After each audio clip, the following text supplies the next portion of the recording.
Hi Scorpio, welcome po sa ating channel. At ito ay inyong daily gabay tarot reading for August 3, 2024. Please be reminded kung naka-resonate kayo, comment down. Kung hindi kayo naka-resonate, ibigay niyo po sa iba kasi general reading po ito. This is for you Scorpio ngayong August 3, 2024.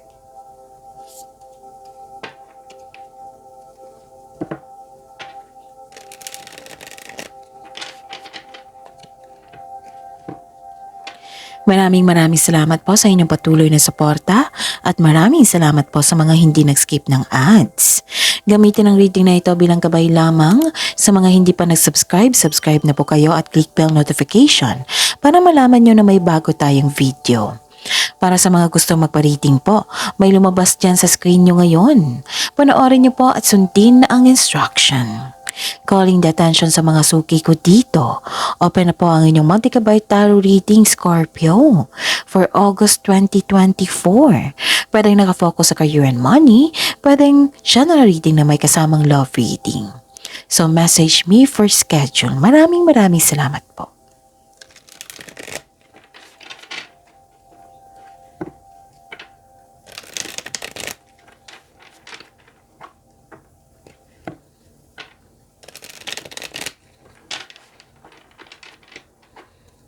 Para po ito sa inyo Scorpio ngayong August 3, 2024.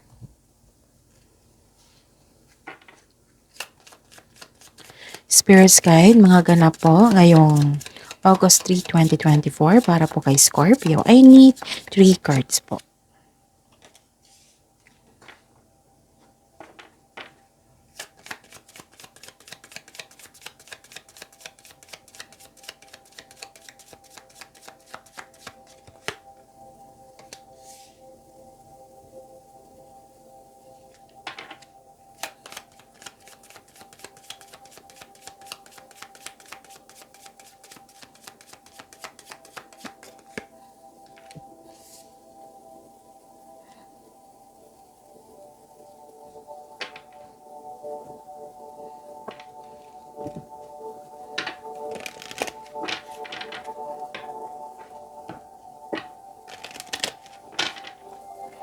Spirits Guide, mga mensahe po para kay Scorpio ngayong August 3, 2024. I need 2 cards po.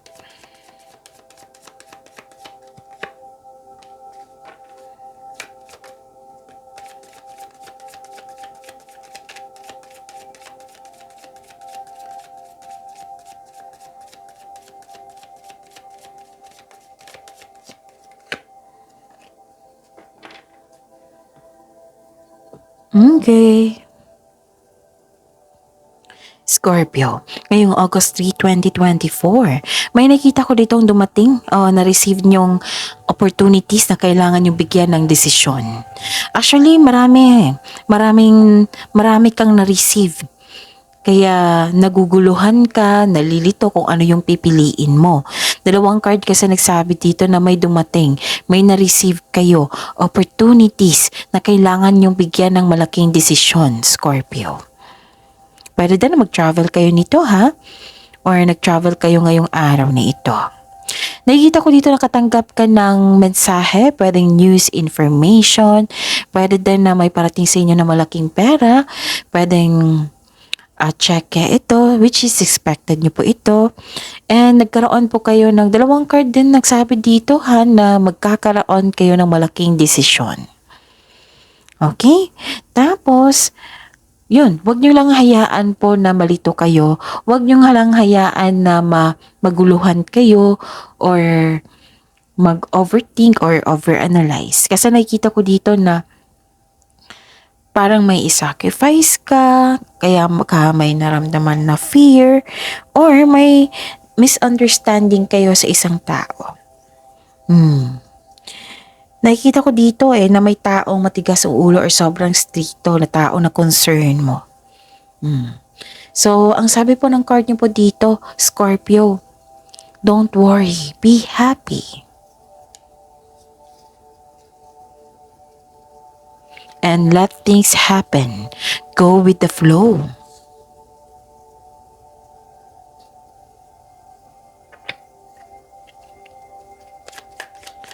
Spirits Guide. Ano po yung energy ni Scorpio ngayong August 3, 2024? I need 2 cards po.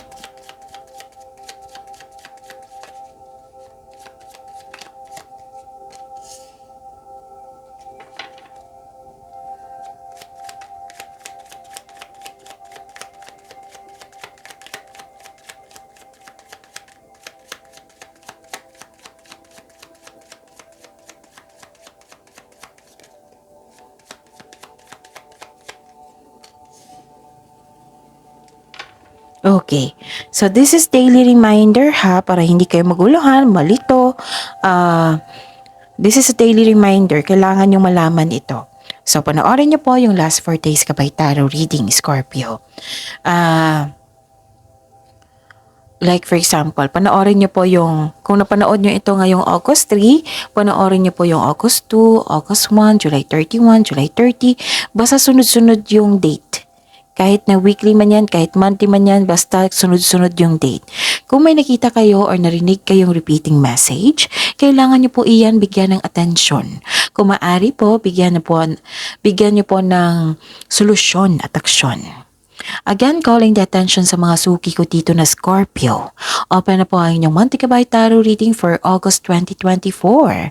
Pwedeng nakafocus sa career and money, pwedeng general reading na may kasamang love reading. So, message nyo po ako for schedule. Okay? And wag niyong kalimutan ha, yung na-upload natin, I think Wednesday yun. That is your August 1 to 15, 2024. And may video kayo last week, 2 video po for August 2024. So panoorin niyo po, wag niyong kalimutan. Maraming salamat po. So kamusta ang energy ni Scorpio? This is good. Kasi nakikita ko dito parang nakakulong kayo. Parang nakatalik kayo sa isang sitwasyon, sa isang tao. Parang nakakulong kayo. You felt trapped. Okay? Nakikita ko dito na nag-overthink nga kayo. So this is the clarification of your card here. So sabi nga ng card nyo, don't worry. Scorpio, be happy. Let things happen. Go with the flow. And ang sabi po ng card po dito, na kailangan nyo pong, kung naghahanap ka ng clarity, kasi naghahanap ka ng clarity dito Sabi po ng card nyo po dito, kung naghahanap ka ng clarity or naghahanap ka ng solusyon sa inyong problema or kasagutan sa inyong mga tanong, nasa iyo na po daw. Sabi po ng card. Kaya you have to get out from your overthinking na yan. Kasi overthinking can steal your ideas, opportunities, happiness. Hindi kayo makapag-isip niyan. Puro maguguluhan kayo. So, wag niyong hayaan. Don't worry, Scorpio. Kasi kitang-kita ko dito nagkaroon po ng pag-asa. Naka-receive kayo ng blessings. Nagkaroon po ng pag-asa, nagkaroon ng healing. Tinutulungan mo yung sarili mo, Scorpio. This is very good, Scorpio, ha? And this is a clarification of your card here na may opportunities nga na na-receive nyo sa araw na ito. Okay? Nagkaroon ng renewal. May unexpected help. Kaya huwag kayong mag-alala, Scorpio. Okay? May pag-asa po. Maging positibo at gumawa ng paraan. So, this card offers hope and guidance. Kung nahihirapan ka ngayon, Scorpio, have faith that your luck is about to change for the better. This is change for the better Kailangan, necessary change. Busy din kayo sa parang naglilinis kayo ng bahay dito. Pwedeng nag-decide kayo mag-renovate ng bahay. Nagda-decorate. Alam niyo ba ang sabi ng card niyo po dito? Scorpio, all your dreams are coming true.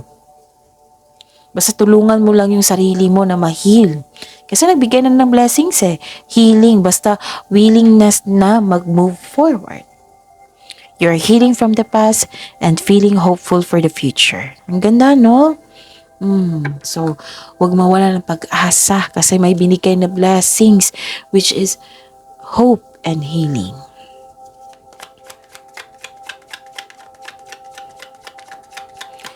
Spirits Guide, Career and Money po ni Scorpio ngayong August 3, 2024.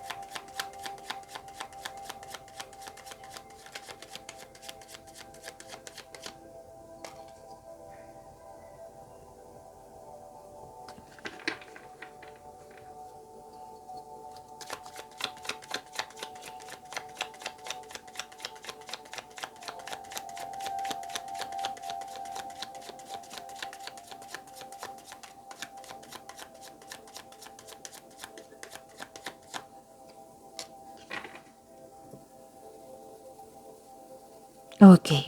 This is your career and money ha, Scorpio. Tingnan natin.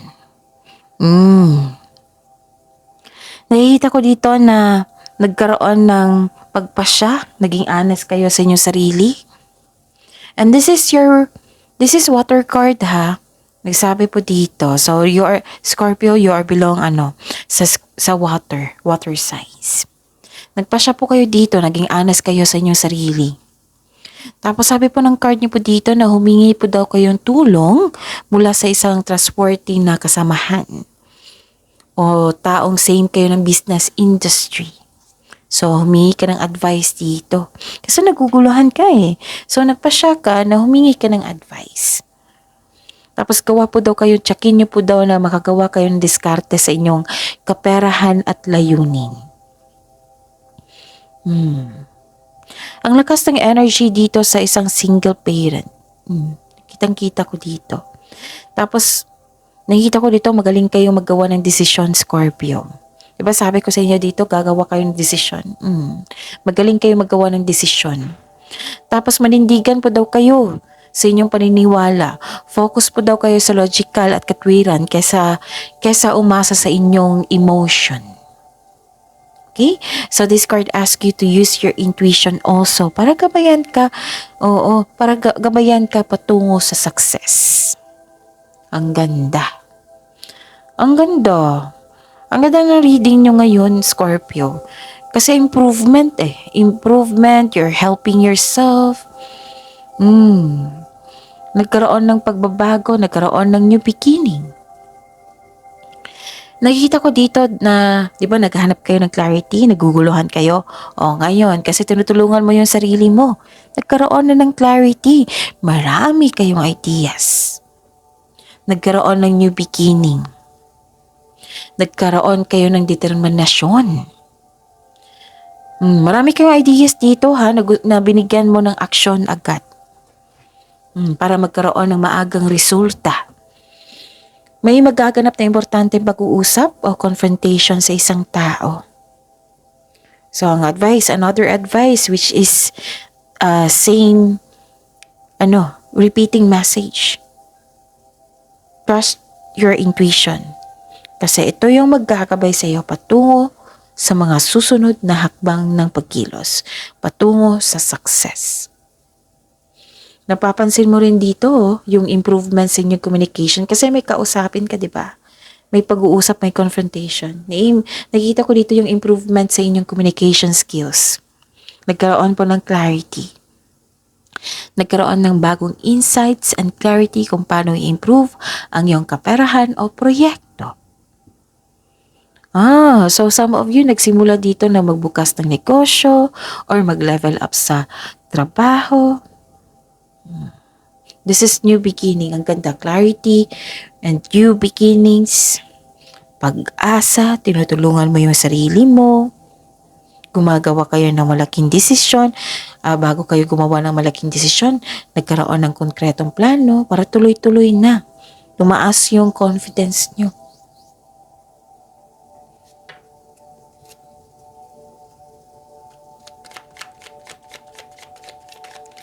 Spirits Guide. This is your love reading ha. Love life, self-love, partnership, and romance. The clarification of this card po.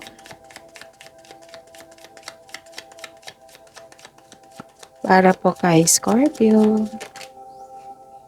Kunin natin tong nauna. Okay? Okay. By the way, maraming salamat po sa patuloy na tiwala at suporta sa ating channel. And maraming salamat din po sa mga hindi nag-skip ng ads. May lumabas dyan sa screen nyo ngayon. Kung gusto nyo po iyan, then follow instruction. Maraming salamat po. May nakikita ko ditong collaboration. And nakikita ko dito yung recovery. Yes, nagkaroon ng recovery, you're healing yourself from a heartbreak. Nasaktan ka dito sadness and pain. Pwedeng nangyari ito ngayon, nangyari kahapon. Pero at the end of the day, nagkaroon po ng healing, which is the clarification of your card here. Dalawang card na po nagsabi niyan. May paglatkaw dito and moving forward. Talagang tinutulungan mo yung sarili mo, nakawala ka na. Kasi dito, parang nakatali ka, diba? So, nagbigay ng blessings ang universe sa inyo na basta tulungan mo lang yung sarili mo. Nagbigay ng blessings na may hope and healing. Okay? Ano pa?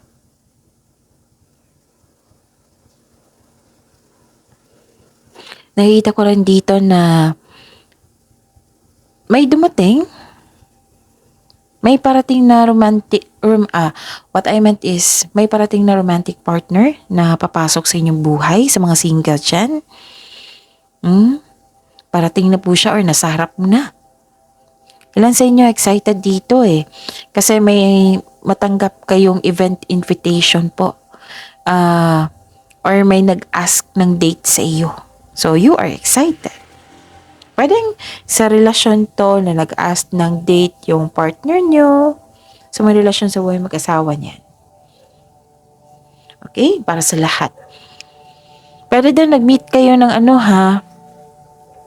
may pauwi nyo yung partner nyo. Galing, may travel parang pauwi yung partner nyo. May alok talaga. May date na magaganap ngayong araw na ito. Pwedeng nag-set kayo ngayon or may ganap talaga na date ngayon. So, may nakita rin ako ditong may naka-receive kayo ng mensahe. Invitation nga. May parating po na blessings na magbibigay ng saya sa'yo. Kasi after healing to Ito yung dumating sa inyo, naka-receive kayo ng blessings. May travel nga na magganap. Nakitang-kita ko dito may travel. Pwedeng nagpaplano kayong mag-date or may... okay. So, nagpaplano kayo mag-date para mag-travel. Okay? Pwede, some of you most of you nakatanggap ng event invitation na kailangan mag-travel. Excited kayo dito, nagkaroon ng movement, nagkaroon ng transition, paglilipat, quick action. This is exciting, offer. Sobrang busy nyo sa paghahanda dito. Yun. So, nagpasya kayo dito, nagkaroon ng new beginning kasi naka-decide ka na. Kasi dito, opportunities na binigay sa inyo. So, dito na, naka-decide na kayo ngayon. Nagkaroon ng clarity, maraming ideas, and papasok na kayo sa new beginning. Marami kayong iniisip ngayon, ha? So, reminder lang po, nag-overthink na kayo. Siguro sa marami kayong iniisip na ideas, tapos hindi nyo na kontrolado. Siguro, what I meant is, excited kasi kayo sa mga offer. Maraming offer Kaya wag niyong hayaan na malito kayo. Para maiwasan yung pagkakalito, then yung paulit-ulit na lang iniisip nyo. That is overthinking, right? So, bigyan mo ng solusyon. Tapos kung gagawa kayo, you're making best choices dito So, alamin mo yung advantage and disadvantages para magkaroon ng pagbalansa dito. Kung sa mga natatakot dito for moving forward to get out from your comfort zone, huwag kayong mag-alala kasi nakikita ko naman dito tinutulungan ka ng universe. Oo, sabi nga dito, don't worry, be happy, Scorpio. Let things happen kasi nakatadahan na yan sa inyo, go with the flow. Kasi you are divinely guided. Nag-a-assist sa inyo ang divine, ang universe. So, yun. Please be reminded, positive affirmation ha, para tuloy-tuloy ang pasok ng blessings. See you tomorrow, Scorpio. Please like, subscribe, and click bell button for notification para updated po kayo sa daily tarot reading natin. Maraming salamat po.